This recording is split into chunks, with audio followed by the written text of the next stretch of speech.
But look, that could have been their friends and set up. Or it could have been the owners.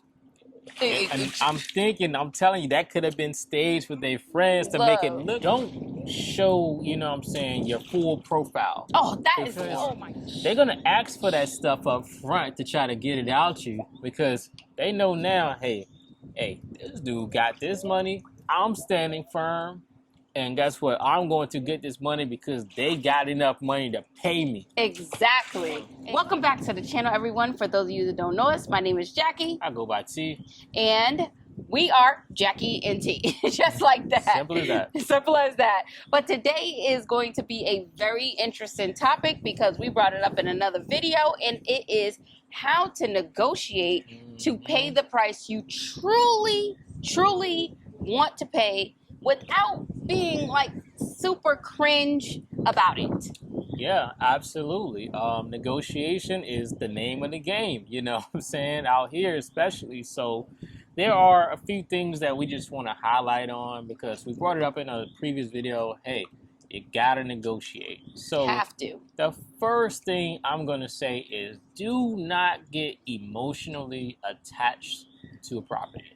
And I understand, you know, oh, wow, you know, this is completely different. I never seen this. Oh, wow, you know, 360 panoramic view, you know, like everything. Oh, my God, look at this kitchen, you know. Oh, bells my and goodness. whistles, prime you know, location. Oh, wow, I got a maid's quarter and a maid's wood. Like, I get it, you know what I'm saying? But you can't let your emotions get involved in these negotiations because that's what they want. You know, they want you to fall in love with everything they got, and they want you to come in, you know, at the exact price, or even if you come down and be like, oh, you know, maybe $50 less. Okay, cool, too easy. I got one. you exactly. know what I'm saying? And then they like to, even with counters, when emotions are involved, the counters would be, you know, barely anything off. Right. So you can't let your emotions get involved, especially when you're dealing with a broker, even the broker that's supposed to be representing you, because they're going to try to just fill their pockets. Right. And speaking with that, I think that this is a good one to go along with, you know, emotion, knowing when to walk away and being comfortable to walk away. That is going to help you when it comes to negotiation, because you have to understand, back to what T said, if you, let's just say you love the property, this is like the property that you have been looking for all your whole entire life.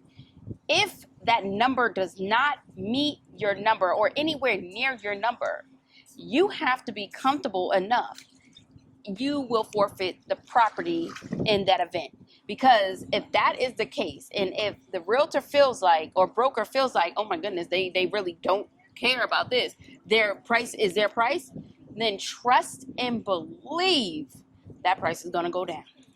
Exactly. Price is going to go down. It definitely will. So to add to that, I would say another thing with negotiation is fear. Because it's just like when, you know, you're getting a job and people are just fearful of saying, okay, I want that salary. Right. You know what I'm saying? They see the salary range. They always want to come in at the lowest or a little bit above, you know, the lowest asking. No, you cannot have that fear when you are dealing with these negotiations, because they're going to smell it.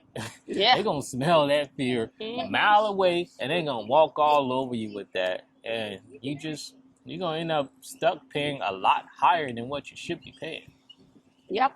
And also, speaking of fear, when you are communicating, do not use words like I think, I feel, anything like that. That is like, back to what T said, that brings out, you know, that could correspond with emotional words. Be firm in whatever you're saying. If you say, no, my price, my comfortable price, just say that. My comfort level price, for T's example, $1,800 is $1,500. I'm not going above it. This is a firm offer. Use words like that, and they will completely understand. They might come back and say, oh, well, it's $1,700. No. As I mentioned before, my firm offer is $1,500. Yeah. Definitely, 100%. You know, be firm on what you Be what you're firm. offering. Especially when you're dealing with properties that's been sitting. So Right. that's definitely something you want to 100% look into.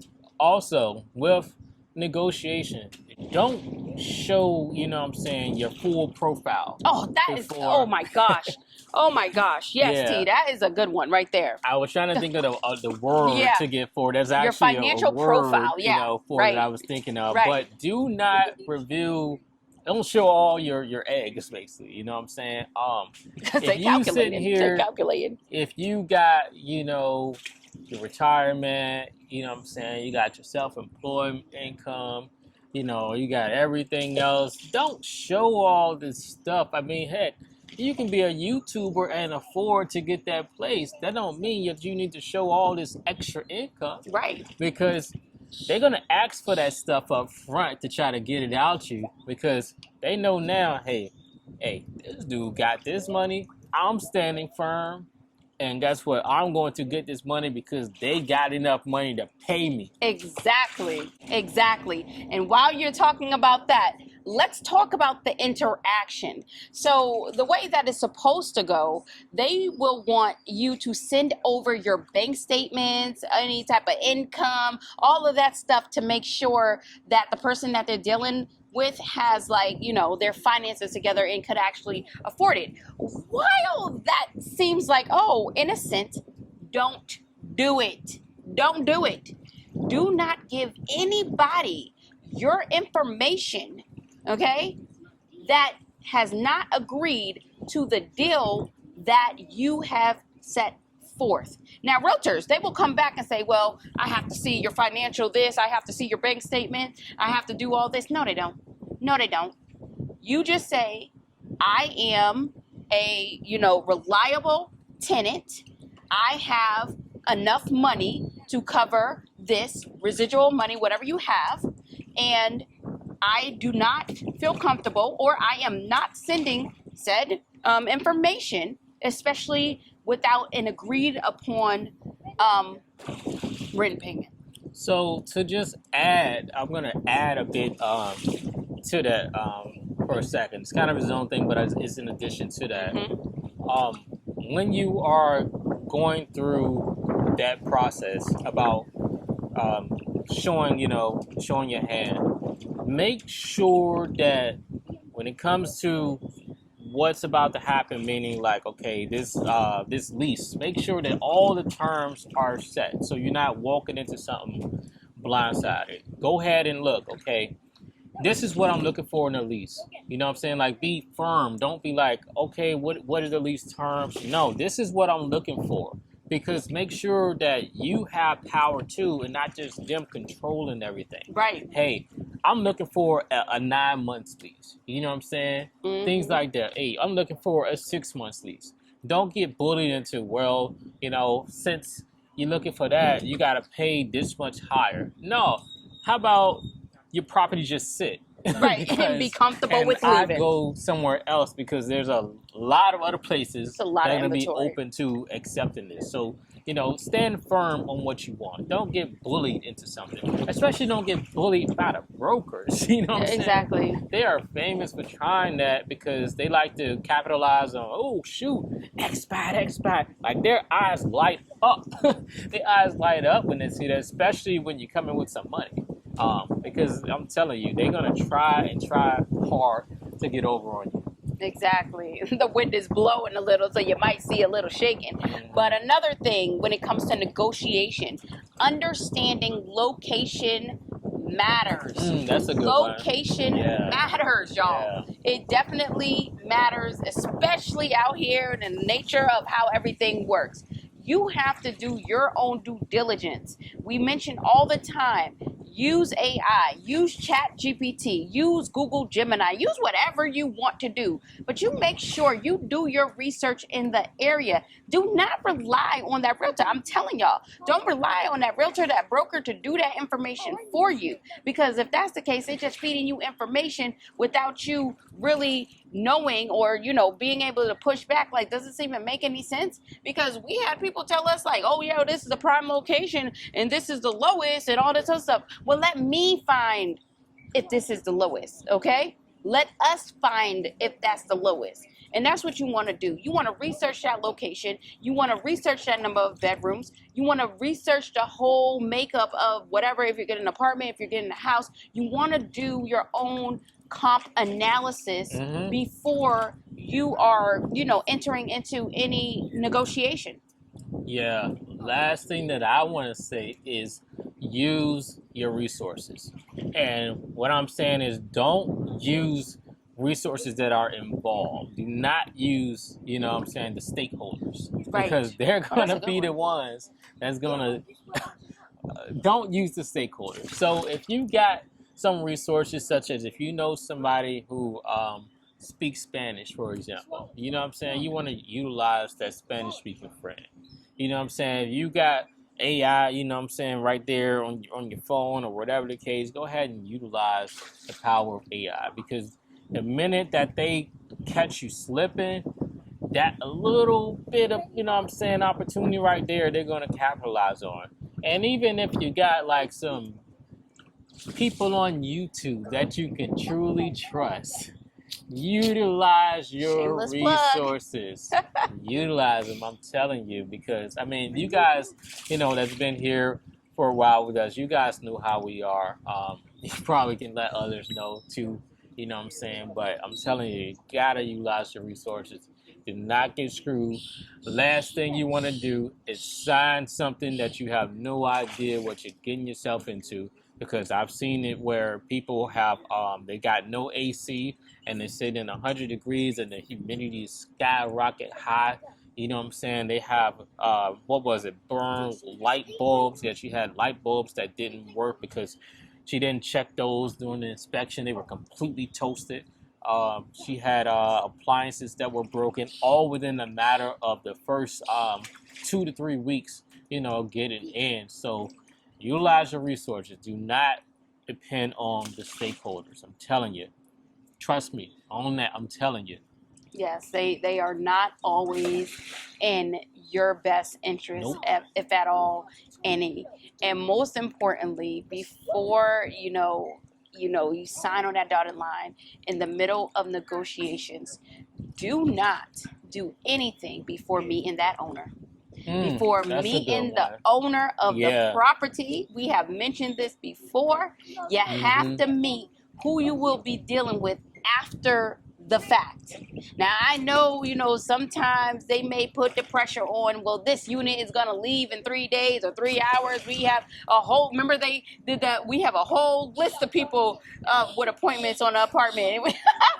But they really did have people outside. There was a couple of... They had one couple outside. Oh, is that what was going on? And there was 2 people that was looking for that big old house with all that space. They probably called me. But look, that could have been their friends and set up. Or it could have been the owners. And I'm telling you, that could have been staged with their friends to make it look like because at the end of the day, Jack, that place was sitting for six months. That was set up. I'm telling you. All of a sudden, when we get it, all of a sudden they're like, oh shoot, the bait is here. I got appointments all day, back to back. Like you're so busy. He said every hour he got appointments. That is what he said. Like, oh my goodness, he's a character. He was a nice broker though. He was a nice broker, but he's a character for real. I hope they made it to this part. Right, I hope they did too. But that is definitely something that you want to watch out for, because you got to meet that owner. Because I'm telling you, these owners are off the hook. We didn't have an owner even walking through the property. He showed up at the property. He was just following us. Y'all gonna see? We got the videos. He was just following us.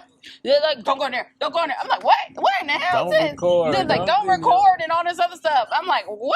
Absolutely not. So, y'all, we hope you enjoyed this video. We hope that you got some value out of this. If at the end of the day, do not feel like you are pressured to do Don't something feel pressured. Nah, that you don't have to do. Make sure you understand that you hold the bargaining chip, especially You got for power. You paying at the end of the day. exactly. That's the biggest bargaining chip, right? You hold the power, and you have to make sure that you understand that you hold that power, and you have to make sure that the other party, aka the broker, the owner, that you hold that power. Like, they cannot just come around and just bully you, and you cannot give in. Do not give in unless you want to. I mean, unless you want to. Don't do it. Unless you want don't to. do it. And then, because what happens, Jack? Then end up they making videos, on YouTube and not posting the truth because they walked into that and got screwed over themselves. Well, that's why this video is going to exist now. What to do before you the whole negotiation thing. Some people hard-headed. Yeah. Yeah. What do we know, right? But y'all, this was fun once again. We hope you enjoyed this video. Make sure you leave some comments down below what you think, and let us know what are some negotiation tactics that you have done in order to get things down to the price that you want to pay. I know there's some master negotiators out there. Come on. Right. Where my negotiators at? Where my price line negotiators at out there? Exactly. So that's all we have for today, you all. And until next time, peace out. See you later.